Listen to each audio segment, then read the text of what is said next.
প্রতিদিন খুব ভোরে ঘুম থেকে ওঠা শ্রাবণের অভ্যাস, তাই বরাবরের মতো আজও ভোরের আলো ফুটতেই তার চোখ মিলতে শুরু করল। কিছুক্ষণ ঘুমের রেশ কাটিয়ে অপুর হয় শুলো সে। এরপর ধীর গতিতে চোখজোড়া খুলতেই দেখতে পেল এক মনোহর দৃশ্য। জানালার ফাঁক গুলে আসা ভোরের ক্ষীণ আলোতে ফুটন্ত এক কিশোরীর মুখশ্রী স্নিগ্ধতার সাথে আলো ছড়াচ্ছে। 1 সেকেন্ডের জন্য কিছু বুঝল না শ্রাবণ। খানিক সময় পরই তার সবকিছু মনে পড়ল, আর মনে পড়তেই তৎক্ষণাৎ দীর্ঘশ্বাস ছাড়ল শ্রাবণ। আবারও মনে মনে অসন্তুষ্ট হল বাবা মায়ের উপর। কি দরকার ছিল এত ছোট একটা মেয়েকে তার সাথে বিয়ে দেওয়ার? চোখ বুজে এসব চিন্তায় কাহিল হলে আবারও চোখ মেলে তাকাল শ্রাবণ। গভীর দৃষ্টি ফেলল সোফায় কোনোমতে ঘুমোতে থাকা ধারার দিকে। ধারার গালে পড়ে থাকা একগোছা এলোমেলো চুল নিঃশ্বাসের সাথে হালকা দোল খাচ্ছে। ঠোঁট জোড়া আধখোলা, নিঃশব্দ নিঃশ্বাসটা টের পাচ্ছে শ্রাবণ। সে আরও দেখল মেয়েটার চোখ বন্ধ থাকার পরও সেই কাজলে ঘেরা পাপড়িগুলো মনে করিয়ে দিচ্ছে গতরাতের থমথমে নীরবতা। শ্রাবণ গতরাতে তাদের মধ্যে হওয়া কথোপকথন মনে করল, আর বুঝল মেয়েটা অনেক সহজ সরল, নইলে এক কথাতে সোফাতে শুতে রাজি কবে কেন? আর শ্রাবণীর অদ্ভুত আচরণে অবাক হবেই বা না কেন? ধারার তো পৃথিবীকে চেনার, জীবনের মানে বুঝার বয়স তার হয়নি, অথচ এখন সে তার স্ত্রী। কথাটা ভাবতেই বুকের ভেতর কিছু একটা ছটফট করে উঠল শ্রাবণের। এই যে বিয়ে, এই যে রাত, সব কিছুই যেন ধারার ওপর এক নির্মম বোঝা হয়ে চাপিয়ে দেওয়া হয়েছে। তবুও মেয়েটির মুখের প্রশান্তি দেখে শ্রাবণ একটু হালকা বোধ করল। মনে হল হয়তো মেয়েটা একটু স্বস্তিতে ঘুমাচ্ছে, অন্তত এখন। হয়তো এই মুহূর্তটা তার জীবনের সবচেয়ে নিরাপদ ঘুম, আর সেটা যদি হয় তবে সে কিছুটা সান্ত্বনা পেতে পারে। ধারা বেশ জড়সড় হয়ে সোফার দিকে ঘেঁষে ঘুমোচ্ছে। হয়তো আগে কখনো এমনভাবে এমন জায়গায় ঘুমোয়নি। এক মুহূর্তের জন্য মায়া হল শ্রাবণের। এভাবে মেয়েটাকে সোফায় ঘুমোতে বলা কি অনুচিত ছিল?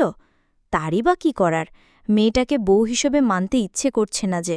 শ্রাবণ নিঃশব্দে উঠে বসল, খুব ধীরে, যেন একটা পাতা নাড়ানোর শব্দও না হয়। তারপর চুপচাপ জানালার কাছে এসে দাঁড়াল। চোখে তখন এক নতুন ভাবনার ছায়া। এই কিশোরী এখন আমার দায়িত্ব। আমি চাইলেও এখন আর নির্বিকার থাকতে পারি না। এখন আমার উচিত হবে তাকে আগলে রাখা, তাকে বড় হতে দেওয়া, সময়ের মতো ধীরে ধীরে। কিন্তু নরম ভোরের আলোয় দাঁড়িয়ে থাকা শ্রাবণ এই কিন্তুতেই আটকে গেল। জানালার ধারে দাঁড়িয়ে বাইরের আলোর রেখাটেকে চোখে মেখে নিতে চাইল। ভেতরের ধাঁধাটে ভাবনাগুলোকে স্পষ্ট করার চেষ্টা করল। কিন্তু যতই ভাবছিল, মনের ভেতর ততই গুটি আসছিল এক অসম্পূর্ণ বাস্তবতা। এই মেয়েটা তার স্ত্রী, তার ঘরে, তার জীবনে। সে তাকে কোথায় দাঁড় করাব? এই প্রশ্নগুলো ঘূর্ণির মতো তার মাথায় পাক খাচ্ছিল শ্রাবণের। বন্ধুদের মুখ ভেসে উঠল চোখে, তাদের হাসি, ব্যঙ্গ, অবিশ্বাস। তারা নিশ্চয়ই বলবে, তুই কি না এক কিশোরী বিয়ে করে এনেছিস? কোনো মেয়ে ছিল না যে একেবারে স্কুল পড়ুয়া মেয়েটাকে নিয়ে এলি? শ্রাবণের কপাল কুঁচকে উঠল, গলা শুকিয়ে গেল। মনে হল শরীরের রক্ত যেন গলায় এসে জমাট বেঁধে আছে। ঘুমন্ত ধারার মুখের দিকে আর একবার তাকাল শ্রাবণ। নিষ্পাপ মুখটা দেখে মায়া আর বিরক্তির মাঝে দুলতে লাগল তার অনুভব। আমি কিভাবে এই মেয়েটাকে পাশে নিয়ে সমাজে দাঁড়াব? আমার পরিচিত পরিসরে? এটা তো এক অদ্ভুত দৃশ্য হবে, কেবল হাসির খোরাক নয়, এক ধরনের অসম্মান। নিজেকে অদ্ভুত এক বেদনার মাঝে টেনে আনতে লাগল শ্রাবণ। মনের কোণে রাগ জমছিল বাবার ওপর, এই অবুঝ পরিস্থিতির ওপর, এমনকি নিজের ওপরও। তার মুখ শক্ত হয়ে এলো, চোয়াল আটসাট। একরকম আক্রোশে নিজের নিঃশ্বাস টেনে নিল সে। না, এটা ঠিক না। আমি এমন পরিস্থিতিতে নিজেকে ফেলিনি। এটা আমার বেছে নেওয়া জীবন নয়। চোখ সরিয়ে নিয়ে এবার পেছনে তাকাল শ্রাবণ। সোফায় ঘুমিয়ে থাকা মেয়েটার দিকে নয়, বরং তার সঙ্গে জুড়ে দেওয়া এক অসমতল সম্পর্কের দিকে। তারপর মনে মনে একটা চূড়ান্ত সিদ্ধান্তে পৌঁছে গেল শ্রাবণ। সিদ্ধান্ত নিল সেই মেয়েটার সাথে এক ঘরে স্বামী স্ত্রীর মতো থাকবে না। না পারবে ভালোবাসতে, না পারবে অধিকার ফলাতে। আলতো করে চোখ বুজে নিচু স্বরে বিড়বিড় করল শ্রাবণ। মানুষ হিসাবে মায়া দেখানো যাবে, কিন্তু বউ হিসাবে কোনো অনুভূতি আসবে না এই মেয়ের উপর। শ্রাবণের বাবা সামিউল শেখ প্রাইমারি স্কুলের একজন প্রধান শিক্ষক। তিনি নিজের সততা, বিচক্ষণতা, মহানুভবতার কারণে পুরো এলাকায় বেশ সমাদৃত। খুব বেশি বড়লোক না হলেও পুরো পরিবার নিয়ে দুবেলা মাছভাত খাওয়ার মতো উপার্জন আছে তার। একমাত্র ছেলে শ্রাবণ ও স্ত্রী সালমা বেগমের সাথে তিনি বেশ ভালোই আরামে আয়েসে দিন কাটান। সারাদিন স্কুলে থেকে বিকালে বাড়ি ফেরেন।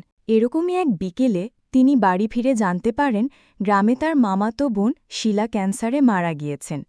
ছোট থেকে খেলাধুলা করে একসাথে বড় হয়েছিল তারা, তাই ছোটবেলায় সেই খেলার সাথী সম্পর্কে মামাতো বোনের মৃত্যুর খবর পেয়ে তিনি ছুটে গিয়েছিলেন মোহনপুর গ্রামে।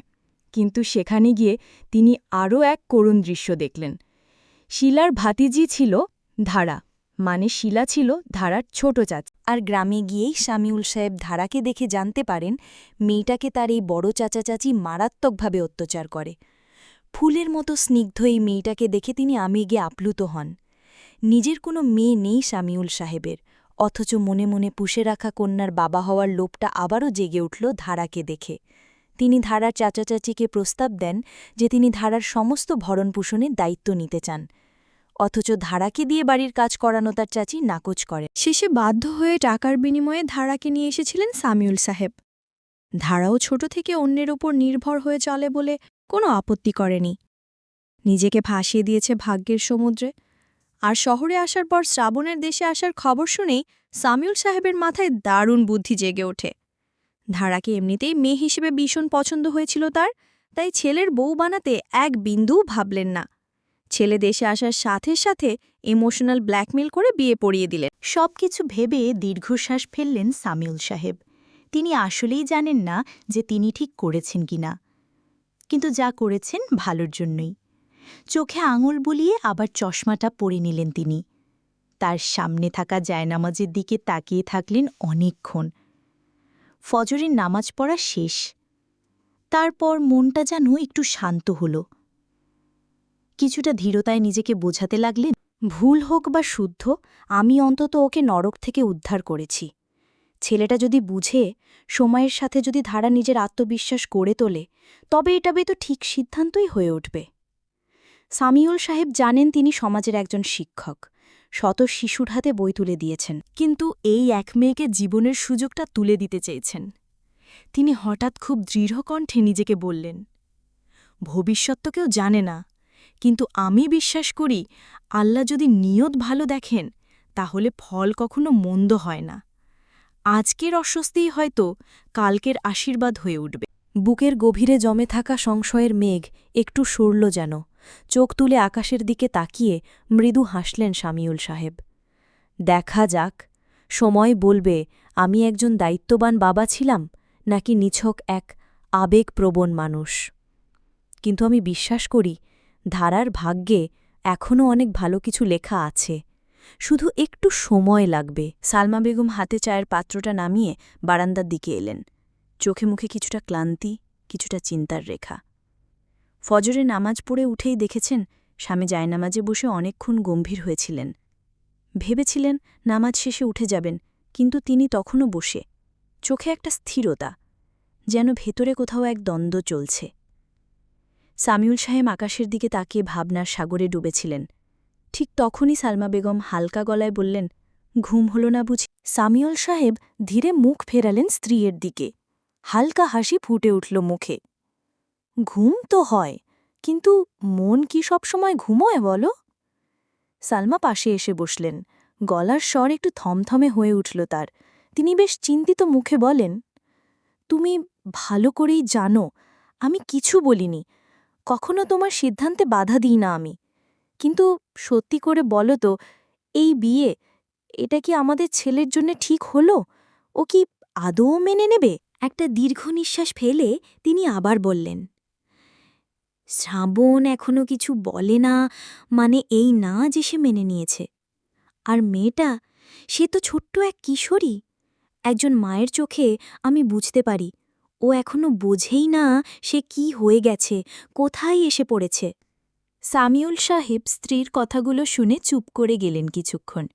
তারপর নিচু স্বরে বললেন, জানি তোমার ভয়টা অমূলক নয়। আমিও ভাবিনি যে সব এত জটিল হয়ে যাবে। কিন্তু একটা কথা বলো তো, যদি আমি ওকে না আনতাম, ওই বাড়িতে মার খেয়ে কাজ করে অবহেলায় মলেও যেত মেয়েটা। আমি ওকে শুধু আশ্রয় দিইনি সালমা, একটা সম্ভাবনা দিয়েছি, নতুন জীবনের সম্ভাবনা। যদি শ্রাবণ একটু বুঝে, যদি সময়টা ওদের দুজনকে গড়ে তোলে, তাহলে এটাকে ভুল বলা যাবে না। ওদের বয়সের পার্থক্যটাও খুব বেশি না, তোমার আমার মতোই। সালমা বেগম নীরবে শুনলেন। চোখের কোণে জমে থাকা অশ্রু ঝরল না ঠিকই, কিন্তু ভেতরের ভীতি ও মাতৃত্ব যেন প্রতিটি কথার মাঝে মুখ ফুটে উঠছিল। তিনি ফিসফিস করে বললেন, তা ঠিক বলেছ, বয়সে সমস্যা নেই, কিন্তু আমি শুধু আমার ছেলের ভবিষ্যৎ নিয়ে ভাবি, ওর ভালোটা চাই। ও যদি কখনো আমাদের দোষ দেয়।